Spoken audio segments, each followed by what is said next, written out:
ಮಕ್ಕಳಿಗೆ ಪುರಾಣದ ಕಥೆಗಳನ್ನ ತಿಳಿಸಬೇಕೆಂದು ಶ್ರೀ ಆದಿಚುಂಚನಗಿರಿ ಮಹಾಸಂಸ್ಥಾನ ಮಠದ ಮಾಯಸಂದ್ರ ಶಾಖೆಯ ಪೂಜ್ಯ ಶ್ರೀ ಶ್ರೀ ರಾಜಯೋಗಾನಂದನಾಥ ಸ್ವಾಮೀಜಿ ತಿಳಿಸಿದರು.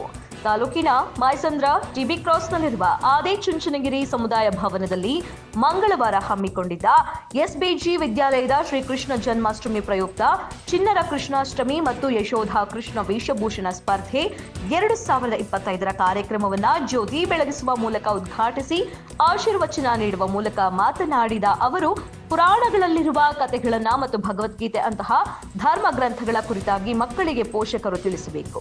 ಮಕ್ಕಳ ವಿದ್ಯಾಭ್ಯಾಸದ ಜೊತೆಗೆ ಶ್ರೀಕೃಷ್ಣ ರಾಮ ವಿವೇಕಾನಂದರವರಂತಹ ಅನೇಕ ಮಹಾನುಭಾವರು ಮತ್ತು ಋಷಿ ಮುನಿಗಳ ಕುರಿತಾಗಿ ಮತ್ತು ಅವರ ಜೀವನ ಚರಿತ್ರೆಗಳನ್ನು ನೆನಪಿಸಬೇಕು. ಇದರಿಂದ ಮಕ್ಕಳ ಮನಸ್ಸಿನಲ್ಲಿ ಸಂಸ್ಕಾರ, ಧಾರ್ಮಿಕತೆ ಬೆಳೆಯುವುದು.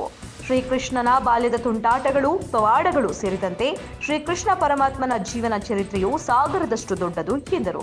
ಶ್ರೀಕೃಷ್ಣನೆಂದರೆ ಪ್ರೀತಿಯ ಸಂಕೇತ. ಇಂತಹ ಕಾರ್ಯಕ್ರಮಗಳನ್ನು ಮಾಡುವುದರಲ್ಲಿ ಮಕ್ಕಳಿಗೆ ಮನ ಉಲ್ಲಾಸದ ಜೊತೆಗೆ ಧಾರ್ಮಿಕ ಆಚರಣೆಯ ಕುರಿತು ಮಾಹಿತಿ ತಿಳಿಯುವಂತಾಗುತ್ತದೆ ಎಂದು ಹೇಳಿದರು.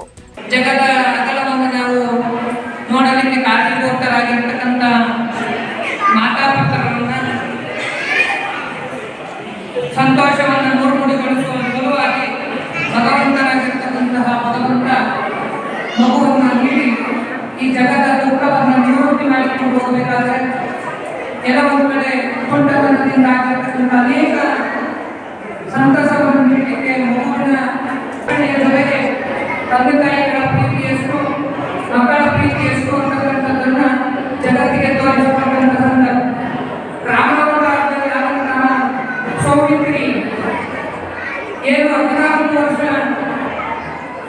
ಮಗನ ದುಃಖವನ್ನು ವಿಯೋಗವನ್ನು ಕಾಣಲಾದ್ರೆ ಸೌಮಿತ್ರಿ ದುಃಖವನ್ನು ಅನುಭವಿಸಿದ್ದು, ಏನು ಮಂಗನ ಮತ್ತು ಕೈಕಿಯ ಕುಂದದಿಂದ ಆ ದುಃಖ ಏನು ಉಂಟಾಯಿತು, ಕರ್ಮ ಅಂತಕ್ಕಂಥದ್ದು ಯಾರನ್ನು ಬಿಡುವುದಿಲ್ಲ ಅಂತಕ್ಕಂಥದ್ದಕ್ಕೆ ಶ್ರೀಕೃಷ್ಣ ಅವತಾರದೊಳಗೆ ಯಶೋಧೆ ಮತ್ತು